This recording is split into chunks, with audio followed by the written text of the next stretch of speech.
Assalamualaikum warahmatullahi wabarakatuh. Selamat siang Bapak Ibu, teman-teman semua. Izinkan saya di sini memaparkan hasil daripada penelitian skripsi saya yang berjudul Alasan Indonesia menolak bergabung dengan Brazil, Rusia, India, Tiongkok, Afrika Selatan, BRICS 2023. Pada bab 1, latar belakang. BRICS merupakan organisasi kerjasama multilateral yang namanya merupakan akronim negara-negara anggota dari Brazil, Rusia, India, China, dan South Africa. BRICS ini bertujuan sebagai wadah yang menyediakan platform bagi anggotanya untuk menantang tatanan dunia yang didominasi oleh Amerika Serikat dan sekutu baratnya. BRICS ini memiliki komitmen bersama untuk merestrukturisasi arsitektur politik, ekonomi, dan keuangan global agar adil, seimbang, dan representatif yang bertumpu pada pilar penting multilateralisme dan hukum internasional. Selanjutnya yaitu introduction. BRICS pertama kalinya muncul dari gagasan ekonomi asal Inggris yang bernama Jim O'Neill yang menyumbangkan pemikirannya untuk membentuk organisasi internasional dalam bidang keuangan. Pada akhirnya di tahun 2001 muncullah Asosiasi Ekonomi BRIC yang terdiri dari negara Brazil, Rusia, India, dan Tiongkok. Setelah munculnya asosiasi ekonomi ini, keempat negara emerging economies mengalami kenaikan dalam pasar ekuitasnya. BRIC dalam memperluas pengaruhnya di negara-negara berkembang mulai memberikan peluang kerjasama di berbagai wilayah, yang mana pada tahun 2009 ditandai dengan diresmikannya organisasi ini dengan negara pendiri BRICS dan pada tahun 2011 bergabungnya Afrika Selatan ke dalam BRICS. Pada 22 Agustus 2023, BRICS mengadakan KTT tahunan dalam rangka membahas perluasan keanggotaan BRICS. Bank BRICS, kerjasama ekonomi antar negara-negara anggota, juga pembahasan bersama negara-negara non-anggota BRICS. Indonesia menjadi salah satu negara yang paling ditawari agar bergabung dengan BRICS dan Indonesia diundang pada KTT BRICS yang ke-15 sebagai Ketua ASEAN. Hasil dari KTT BRICS tahun 2023 di Afrika Selatan menerima sebanyak 6 negara kandidat yang akan bergabung secara resmi pada 1 Januari. Berdasarkan pendapat pengamat ekonomi dan politik mengatakan bahwa jika Indonesia bergabung dalam organisasi BRICS ini akan menjadi sebuah kesempatan baru bagi negara Indonesia dalam memperluas perdagangan dan potensi ruang investasi, di mana keuntungan yang akan diperoleh oleh Indonesia dilihat dari potensi dan dalam perluasan pasar baru non-tradisional ke Afrika dan Amerika Latin. Menurut pengamat ekonomi Indef, Aryo DP Irhana menilai kehadiran Presiden RI di KTT ke-15 BRICS ini menunjukkan komitmen politik luar negeri Indonesia yang bebas aktif. Secara ekonomi, Indonesia dapat mendorong ekspornya, namun dari segi politik Indonesia perlu berhati-hati. Dan selanjutnya, pendapat dari Wakil Menteri Perdagangan Indonesia, yaitu Jedi Sambuanga, mengatakan fokus dari organisasi ini berbeda dengan ASEAN dan di APEC ataupun G20, di mana region baru ini dapat memperluas pasar non-tradisional yang ada di Brazil, di Amerika Latin, dan Afrika Selatan di Afrika, dan itu bisa menjadi pintu masuk untuk eksplorasi yang belum. Rumusan masalah skripsi saya ialah rumusan masalah pertama, yaitu BRICS mulai melakukan perluasan anggota yang mulanya terdiri dari 4 negara pada tahun 2011 dengan masuknya Afrika Selatan menjadi BRICS.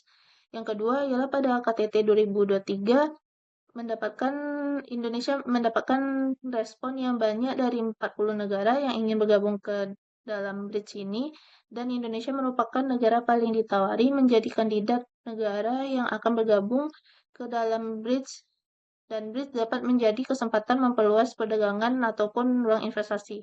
Namun, Indonesia menolak bergabung dengan BRICS sehingga menarik peneliti untuk membahas ini. Selanjutnya ialah pertanyaan penelitian. Peneliti mengambil mengapa Indonesia menolak bergabung ke dalam BRICS, dan tujuan penelitian ialah menganalisis alasan Indonesia menolak bergabung ke dalam BRICS. Manfaat penelitian. Secara akademis, diharapkan penelitian ini nantinya akan dijadikan sebagai kontribusi referensi dalam pengembangan studi hubungan internasional bagi mahasiswa, terutama mengenai bidang kajian organisasi internasional dan pengembangan keanggotaan organisasi. Secara praktis, dapat berkontribusi dalam menambah pengetahuan pembaca, terutama mahasiswa hubungan internasional, dalam memahami prospek dari aliansi BRIDGE ini dan keuntungannya bagi negara Indonesia. Penelitian ini diharapkan berguna bagi masyarakat luas dalam memahami dunia BRIDGE dan timbal balik terhadap negara Indonesia. Ya, selanjutnya studi pustaka yaitu dari Ade Priyengani yang membahas perkembangan BRIDGE dalam kancah ekonomi politik global. Yang kedua dari Iriana Gabriela Radulescu Mirella yang membahas mengenai Bridge Countries Challenge to the World Economy dan New Trends. Yang ketiga ialah dari Rahmi Fitriyanti yang membahas kebijakan Congressman Money sebagai strategi menghadapi kekuatan Bridge. Yang keempat dari Chandra T. Putra yang berjudul Mengejar Raksasa Baru Ekonomi, Eksplorasi Terhadap Jalan Pembangunan Indonesia dan BRICS. Yang kelima dari Faisal Nurdin Idris yang membahas mengenai hegemoni dolar dan potensi kemunculan mata uang BRICS. Selanjutnya kerangka konsep. Peneliti menggunakan kerangka konsep foreign policy. Menurut buku William de Coplian, memfokuskan pada 4 determinan perilaku politik luar negeri.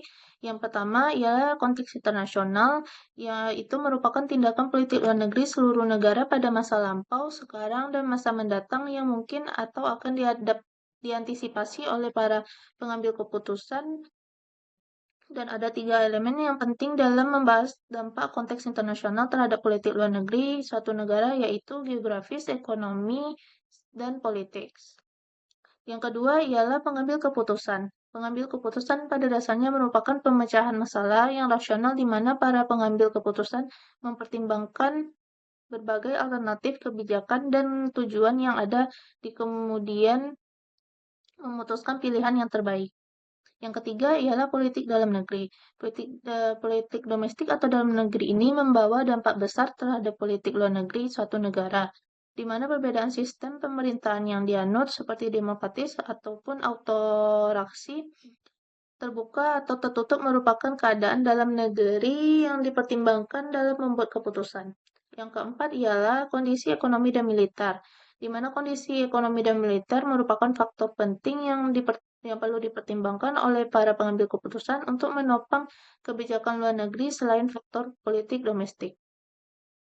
Para pengambil keputusan harus menyeimbangkan komitmen mereka dan kemampuan negara dengan memahami keterbatasan yang diakibatkan oleh kondisi-kondisi ekonomi dan militer. Selanjutnya metode penelitian. Metode penelitian pada skripsi ini ialah kualitatif dengan unit analisis alasan Indonesia, jenis penelitian kualitatif descriptive analysis dengan unit eksplanasi BRIDGE dengan level analisis negara, yaitu Indonesia. Teknik pengumpulan data ialah studi kepustakaan, akun YouTube, akun Twitter Menlu, website, artikel jurnal, dan laporan. Teknik analisis data ialah menyiapkan dan mengorganisir data, membaca dan melihat seluruh data, mendeskripsi dan mempresentasikan dalam penelitian kualitatif, dan yang terakhir menginterpretasi makna dari data. Sistematika penulisan ialah pada bab 1 mengenai pendahuluan, pada bab 2 mengenai bridge, pada bab 3 mengenai politik luar negeri Indonesia, pada bab 4 yaitu alasan Indonesia menolak bergabung bridge. Dan terakhir pada bab 5 ialah penutup. Selanjutnya memasuki pada bab 2 ialah bridge. Munculnya BRIDGE sebagai asosiasi ekonomi. Seorang ekonom yang berasal dari Inggris, Jim O'Neill, menyumbangkan pemikirannya untuk membentuk organisasi internasional dalam bidang keuangan, dan Jim O'Neill yang merupakan mantan ketua Bank Investment Goldman Sachs Amerika Serikat yang menganggap bahwa kelima negara ini akan menjadi negara maju yang mampu menyaingi dan melengkapi rezim Barat yang sudah ada pada sebelumnya. Pada akhirnya di tahun 2001 muncullah Asosiasi Ekonomi BRIC yang terdiri dari negara pendiri ialah Brazil, Rusia, India, dan Tiongkok. Selanjutnya, tujuan dibentuknya BRIC. Kemunculan Asosiasi Ekonomi BRICS ini tentu memiliki berbagai macam alasan, yaitu pada krisis ekonomi yang terjadi secara besar-besaran pada abad ke-21, BRICS diciptakan sebagai strategi untuk keluar dari masa keterpurukan akibat krisis ekonomi yang melanda. Selain itu, BRICS juga merupakan asosiasi ekonomi yang nantinya akan menandingi IMF maupun World Bank dalam perekonomian global yang dimana sudah didominasi oleh pihak Amerika Serikat dan juga Eropa. BRICS juga BRICS ini memiliki upaya untuk mengurangi kerugian yang dialami oleh negara anggota, maka dari itu BRICS memprioritaskan untuk adanya cadangan valuta asing. BRICS ini juga bertujuan untuk memperkuat sistem keuangannya dengan cara membuat mata uang baru. BRICS dibentuk untuk menjunjung tinggi perdamaian, keamanan, dan kesejahteraan bersama. BRICS membantu negara berkembang dalam berbagai bidang seperti bidang ekonomi, militer, teknologi, dan hubungan diplomatis antar negara. BRICS ini berusaha bersikap adil dan menyeluruh dalam memberikan bantuan pembangunan setiap negara. Tujuan untuk menjaga stabilitas pertumbuhan negara ketika berada di dalam suatu krisis ekonomi. BRICS ini juga berupaya untuk memainkan peran penting dalam kelompok G20 dan G7. BRICS ini memiliki tujuan untuk membenahi tata kelola global dan reformasi keuangan. Selanjutnya, konferensi tingkat tinggi BRICS. KTT BRICS yang pertama diadakan di Yekaterinburg, Rusia pada tanggal 16 Juni KTT BRICS ke-1. KTT BRICS pertama diadakan pada 16 Juni 2009 di Yekaterinburg, Rusia. Yang kedua, kedua pada 15 April 2010 di Brasilia. KTT ketiga di Pulau Hainan, tepatnya di Sanya, Tiongkok pada 14 April 2011. KTT keempat pada 29 Maret 2012 diadakan di New Delhi, India. KTT kelima pada 27 Maret 2013 yang diadakan di Durban, Afrika Selatan. KTT kelima pada tanggal 15 Juli 2014 diadakan di Fortaleza, Brazil. KTT ke-7 dilaksanakan pada 9 Juli 2015 di Ufa, Rusia Tengah. KTT ke-8 di India, tepatnya di kota Goa pada bulan Oktober 2016. Pada KTT 9 diadakan di Xiamen, Tiongkok pada 4 September 2017. KTT ke-10 di Johannesburg, Afrika Selatan pada 26 Juli 2018. KTT ke-11 di Brasilia, Brazil pada 14 November 2019. KTT ke-12 di Moskow, Rusia pada 17 November 2020. KTT ke-13 dilakukan secara virtual dengan India menjadi tuan rumah yang diadakan pada 9 September 2021. KTT ke-14 dilaksanakan virtual dengan Tiongkok menjadi tuan rumah pada 23 Juni 2022. Yang terakhir, KTT ke-15 di Johannesburg, Afrika Selatan pada 22 sampai 24 Agustus 2023.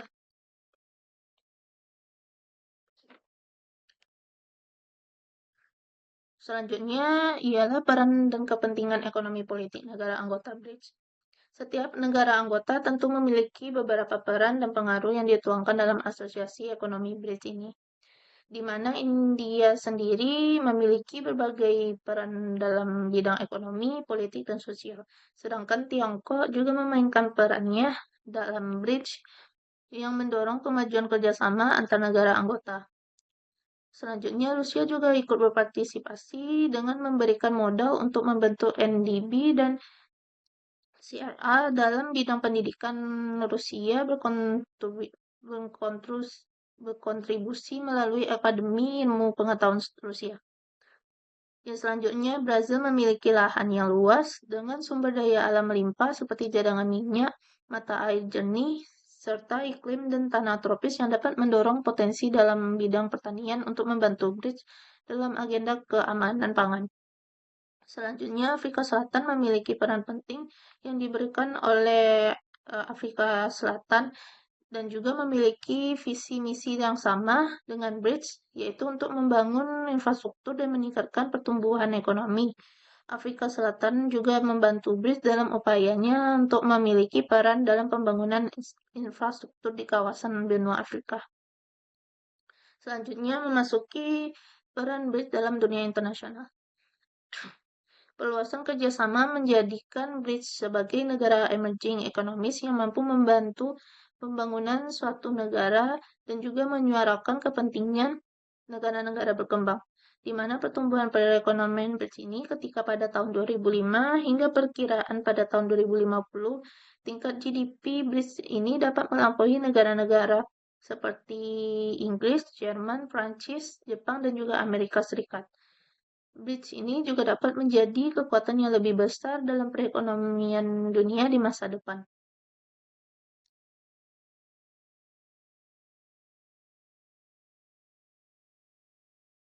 Selanjutnya, bab 3 ialah politik luar negeri Indonesia. Yang pertama, konsep dasar politik luar negeri. Dalam mempelajari politik luar negeri, pengertian dasar yang harus kita ketahui yaitu politik luar negeri itu pada dasarnya merupakan action theory atau kebijaksanaan suatu negara yang ditujukan ke negara lain untuk mencapai suatu kepentingan tertentu. Secara pengertian umum, politik luar negeri ini atau foreign policy merupakan suatu perangkat formula nilai, sikap, arah, serta sasaran untuk mempertahankan, mengamankan, dan memajukan kepentingan nasional di dalam percaturan dunia internasional. Yang kedua, politik luar negeri dalam studi hubungan internasional. Politik luar negeri merupakan salah satu bidang kajian studi hubungan internasional. Politik luar negeri merupakan suatu studi yang kompleks karena tidak saja melibatkan aspek-aspek eksternal, akan tetapi juga aspek-aspek internal suatu negara. Negara tersebut sebagai aktor yang melakukan politik luar negeri tetap menjadi unit politik utama dan dalam sistem hubungan internasional, meskipun aktor-aktor non-negara semakin memainkan peran pentingnya dalam hubungan internasional. Menurut Rosenow, pengertian kebijakan luar negeri yaitu upaya suatu negara melalui keseluruhan sikap dan aktivitasnya untuk mengatasi dan memperoleh keuntungan dari lingkungan eksternalnya. Kebijakan luar negeri menurutnya ditujukan untuk memelihara dan mempertahankan kelangsungan hidup suatu negara. Langkah pertama dalam proses pembuatan kebijakan luar negeri mencakup menjabarkan pertimbangan kepentingan nasional ke dalam bentuk tujuan dan sasaran yang spesifik. Kedua, menetapkan faktor situasional di lingkungan domestik dan internasional yang berkaitan dengan tujuan kebijakan luar negeri. Yang ketiga, menganalisis kapabilitas nasional untuk menjangkau hasil yang dikehendaki. Yang keempat, mengembangkan perencanaan atau strategi untuk memakai kapabilitas nasional dalam menanggulangi variabel. Yang kelima, melaksanakan tindakan yang diperlukan. Selanjutnya ialah tujuan politik luar negeri. Tujuan politik luar negeri ini sendiri dapat bersifat konkret dan abstrak, sedangkan dilihat dari segi waktunya, tujuan politik luar negeri dapat bertahan lama dalam satu periode waktu tertentu dan dapat pula bersifat sementara, berubah sesuai dengan kondisi yang tertentu. Menurut kajian Holsti memberikan 5 kriteria untuk mengklasifikasikan tujuan-tujuan politik luar negeri suatu negara, yaitu yang pertama nilai atau value yang menjadi tujuan dari para pembuat keputusan. Yang kedua, jangka waktu yang dibutuhkan untuk mencapai suatu tujuan yang telah ditetapkan. Yang ketiga, tipe tuntutan yang dilakukan suatu negara kepada negara lain.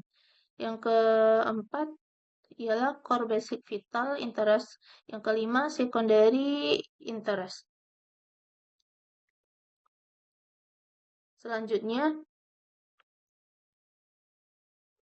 memasuki konsep kebijakan luar negeri. Kebijakan luar negeri mempunyai tiga konsep untuk menjelaskan hubungan suatu negara dengan kejadian dan situasi di luar negaranya, yaitu kebijakan luar negeri sebagai sekumpulan orientasi atau as a cluster of orientation, politik luar negeri sebagai sekumpulan orientasi merupakan domain bagi para pembuat keputusan untuk menghadapi kondisi-kondisi eksternal yang menuntut pembuatan keputusan dan tindakan berdasarkan orientasi tersebut. Orientasi ini terdiri dari sikap, persepsi, dan nilai-nilai yang dijabarkan dari pengalaman sejarah dan keadaan strategis yang menentukan posisi negara dalam politik internasional. Selanjutnya, sumber-sumber politik luar negeri. Keputusan dan tindakan ini dipengaruhi oleh beberapa faktor yang berasal dari lingkungan eksternal maupun lingkungan internal. Faktor-faktor yang mendasari dan menentukan rencana-rencana dan pilihan-pilihan yang dibuat oleh para keputusan sangatlah banyak untuk disebutkan. Karena itu, perlu adanya suatu pengelompokan faktor-faktor tersebut. Ada dua faktor ada dua kelompok faktor, yaitu determinan luar negeri dan determinan domestik. Di mana determinan luar negeri yaitu mengacu pada keadaan sistem internasional dan situasi pada suatu waktu tertentu. Yang selanjutnya determinan domestik menunjuk pada keadaan di dalam negeri. Determinan domestik ini terbagi menjadi tiga kategori berdasarkan waktu untuk berubah, yaitu highly stable determinan, yang kedua moderately stable determinan, yang ketiga unstable determinan. Selanjutnya memasuki bab keempat, yaitu alasan Indonesia menolak bergabung dengan BRICS 2023. Yang pertama ialah alasan Indonesia menolak bergabung dengan BRICS berdasarkan konteks internasional, yaitu adanya rivalitas Tiongkok dan Amerika Serikat.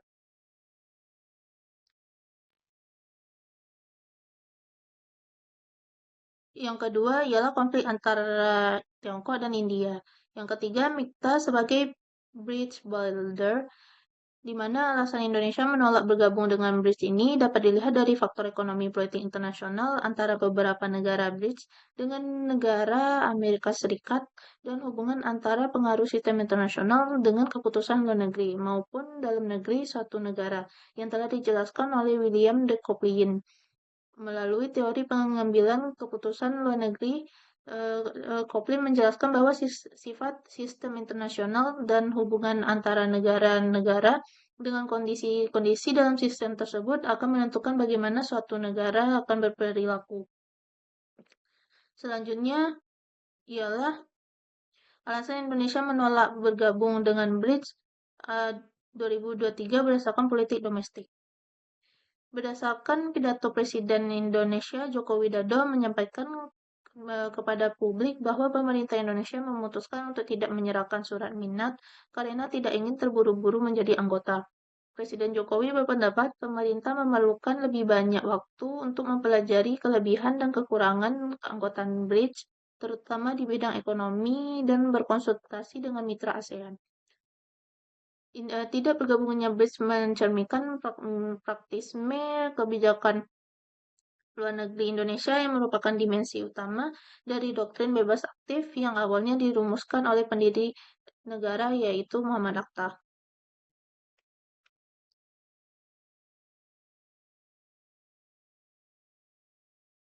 Selanjutnya, alasan Indonesia menolak bergabung dengan BRICS berdasarkan pengambilan keputusan.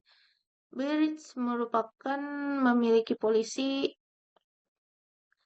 memiliki posisi yang bagus di dunia internasional, namun Indonesia merasa kurang tertarik untuk bergabung dengan BRICS. Dikarenakan posisi tawar atau bargaining position BRICS masih kurang kuat bila berhadapan dengan kelompok negara maju lainnya. Selain itu, keberadaan BRICS juga dapat berdampak negatif bagi negara perekonomian Indonesia, di mana karena dengan meningkatnya perdagangan dan investasi di negara-negara BRICS, maka perdagangan dan investasi ke negara-negara berkembang lainnya seperti Indonesia otomatis akan semakin berkurang. Pengambilan keputusan Indonesia dalam ajakan bergabung dengan BRICS ini dilihat dari sebelum adanya urgensi kepentingan Indonesia memilih bergabung dengan BRICS. Sedangkan Indonesia telah memiliki kerjasama bilateral dengan setiap masing-masing negara BRICS. Indonesia juga dapat melakukan langkah antisipatif terhadap peningkatan terhadap perdagangan dan investasi di antara negara-negara BRICS. Selanjutnya ialah alasan Indonesia menolak bergabung BRICS 2023 berdasarkan ekonomi dan militer. Hal yang mempengaruhi Indonesia berdasarkan ekonomi dan militer yaitu adanya MIKTA. MIKTA merupakan singkatan dari 5 negara anggota, yaitu Meksiko, Indonesia, Korea Selatan, Turki, dan Australia, di mana kelompok ini dibentuk pada tahun 2013 sebagai wadah konsultasi dan koordinasi informal antara negara-negara yang memiliki ekonomi menengah yang dinamis dan berpengaruh dalam tatanan global. MIKTA sendiri bertujuan untuk memperkuat kerjasama militer, kerjasama multilateral, mendorong stabilitas dan kemakmuran global, serta mengatasi tantangan internasional melalui dialog dan kerjasama yang konstruktif. Awal terbentuknya MIKTA ini dicetuskan oleh Menteri Luar Negeri dari 5 negara tersebut pada pertemuan di sidang Majelis Umum PBB tahun 2013. Kelompok ini dibentuk dengan tujuan untuk meningkatkan kerjasama antar negara anggota dan memberikan kontribusi yang lebih besar dalam tata kelola global. MIKTA juga memiliki tujuan utama antara lain untuk meningkatkan koordinasi dan konsultasi antar negara anggota dalam isu-isu global, mendorong kerjasama di berbagai bidang termasuk ekonomi, keamanan, dan pembangunan, dan menyuarakan kepentingan bersama dalam forum internasional dan juga memperkuat tatanan global yang berbasis aturan dan norma internasional. Selanjutnya, keuntungan MIKTA bagi Indonesia. Melalui keanggotaan Indonesia dalam MIKTA, Indonesia dapat meningkatkan peran dan pengaruhnya dalam forum internasional, sehingga Indonesia dapat lebih aktif dalam menyuarakan kepentingan negara berkembang dan berpartisipasi dalam pembahasan isu-isu global seperti perubahan iklim, perdamaian, dan keamanan. Dengan kerjasama MIKTA ini, Indonesia dapat membuka peluang kerjasama ekonomi yang lebih luas bagi Indonesia.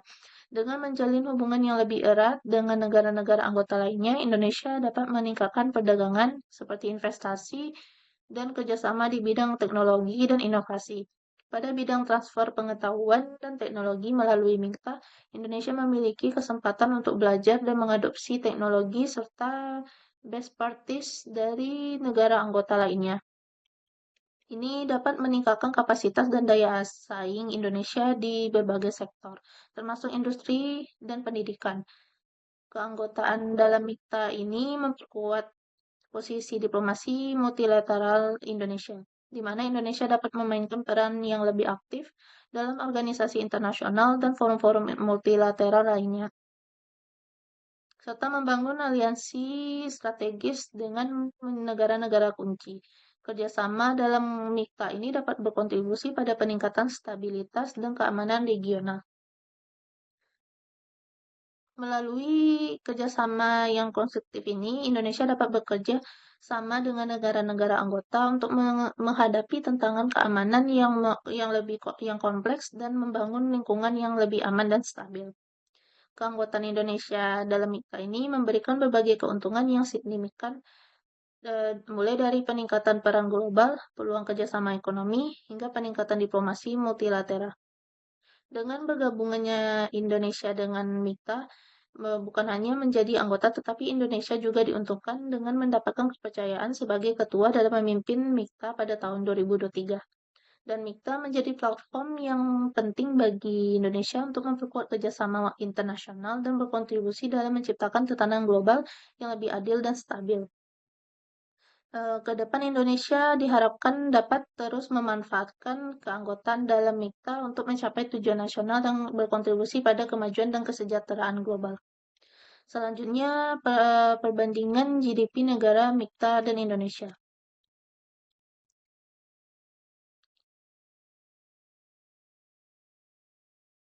Negara-negara MIKTA yang terdiri dari Meksiko, Indonesia, Korea Selatan, Turki, dan Australia memiliki tingkat produk domestik bruto atau GDP yang beragam dan mencerminkan berbagai tingkat perkembangan ekonomi dan kapasitas produksi. Sebagai perbandingan GDP, Indonesia berada di tengah-tengah negara-negara MIKTA. Meskipun demikian, pertumbuhan ekonomi Indonesia yang stabil dan potensi pasar domestik yang besar menjadikan Indonesia sebagai pemain kunci dalam kelompok MIKTA. Selanjutnya, bab 5. Pada bab 5 ialah kesimpulan penelitian ini menganalisis alasan Indonesia menolak bergabung dengan BRICS 2023. Hasil dari penelitian ini melihat bahwa Indonesia cenderung bersifat belum yakin dan ragu-ragu terhadap ajakan untuk bergabung dengan BRICS ini. Indonesia mengambil keputusan untuk menolak ini didasarkan kepada beberapa faktor. Oleh karena itu, alasan Indonesia terkesan sebagai agenda politik internasional untuk mencapai kepentingan tertentu. Karena dengan adanya tindakan dari Indonesia dalam bridge ini dapat memberikan awal ketegangan antara negara-negara non-blok. Berdasarkan hal tersebut, penelitian ini juga akan melihat faktor-faktor yang mempengaruhi alasan Indonesia menolak bergabung dengan BRICS 2023. Faktor-faktor tersebut ialah pengambilan keputusan luar negeri oleh William de Coplin menggunakan beberapa indikator, yaitu konteks internasional, politik domestik, mengambil keputusan, dan kapabilitas ekonomi dan militer.